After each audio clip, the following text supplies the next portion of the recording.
Generosity, it's such a powerful concept, isn't it? I mean, at its core, being generous is about giving, but there's more to it than just handing over something to someone, you know? In Arabic, there are these two key terms for generosity. Al-Jud, which is about abundant giving, and a sakha, which is more about being open-handed, willing to give, often without hesitation. Now here's the thing. There's this fascinating quote from Imam Ali that really captures the heart of where true generosity lies. He says, "Search for the needy before they ask you." So, what we're talking about here is this idea of anticipatory giving. Giving before someone even asks for help. It's not just reacting when someone reaches out, but actually being proactive. And that kind of generosity, it's on a whole other level. If you think about it, when we wait for someone to sort of come to us and say they need help, there's this sense of discomfort for the person asking. It's like it puts them in a spot where they have to expose a vulnerability. But when we can see their need, just recognize it without them saying a word, and act on it, that's honestly a far more thoughtful and profound way to give. So let me give you an example here. Imagine you notice your neighbour's been kinda struggling lately. Maybe their lawn hasn't been mowed, or they've been missing from community gatherings. Now, if you were to, let's say, bring over a meal one evening, or offer to help with something around their house, without waiting for them to ask, you've just done something really important.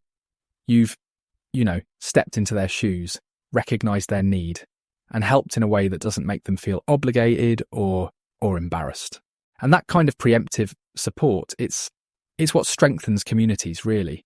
It reminds us that generosity isn't just about money or things. It's about empathy, awareness, and, I guess, a readiness to act when needed, even when no one says a word. Now think about it. This idea of giving before being asked, it's not just a practical thing. It's deeply ethical.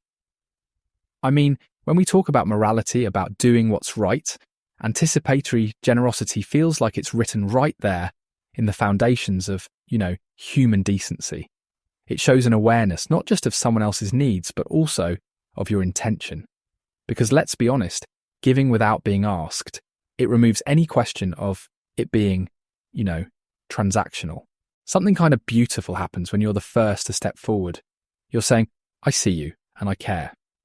And I think, culturally speaking, this has often been seen as like the highest form of good. In some spiritual traditions, even in the Arabic wisdom we touched on earlier, it's taught that recognizing someone's need is almost as important as the act of giving itself. It's tied to this idea of spiritual fulfillment, And that's honestly something that's stuck with me, personally. I remember this one time, a colleague of mine at work, they were clearly struggling. They didn't want to, bring attention to it, but you could just tell.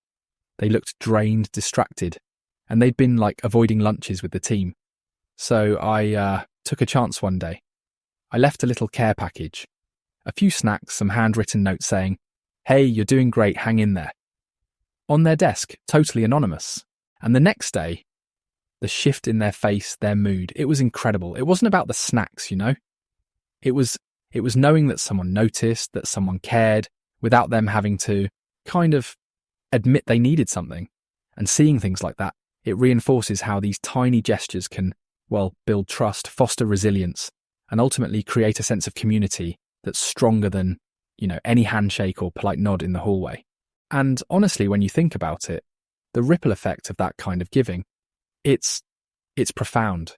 It opens doors for deeper connections and makes people feel seen, even in their most vulnerable moments. So let's bring this down to the heart of what we can actually do, day to day.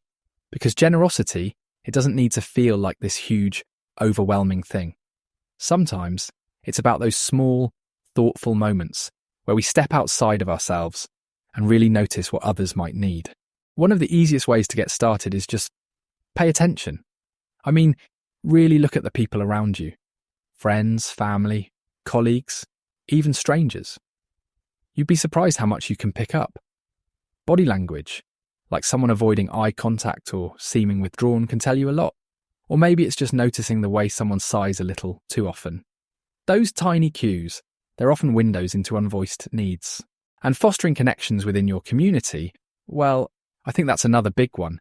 Communities, whether it's your neighbourhood, your workplace, or even an online group, are incredible spaces for generosity to grow. I mean, local charities, food drives, or even like support groups. They give you that structure to step into someone's life in a really meaningful way. You don't have to reinvent the wheel, you know? Sometimes it's about finding these systems that already exist and saying, oh, hey, how can I help? But here's the thing, and this is so important. It's not about comparing proactive giving to reactive giving. Like, both have their place. Sometimes helping someone after they ask is exactly what's needed. But when you're proactive, you're not just looking at the need itself. You're looking at the person behind it. You're saying, I see you, I understand. In a way that builds, I guess, this deeper kind of empathy and connection. And that's the beauty of generosity, isn't it? It's not just about what gets given, it's about what it creates. Relationships, trust, this sense of shared responsibility. It's what turns a group of people into a community. And at the end of the day, that's what sticks with you, you know? Those moments when you realise that your small act of kindness, it mattered. It mattered to someone in a way words could never explain. And on that note, I want to thank you all for joining me on this episode of Spontaneous Generosity.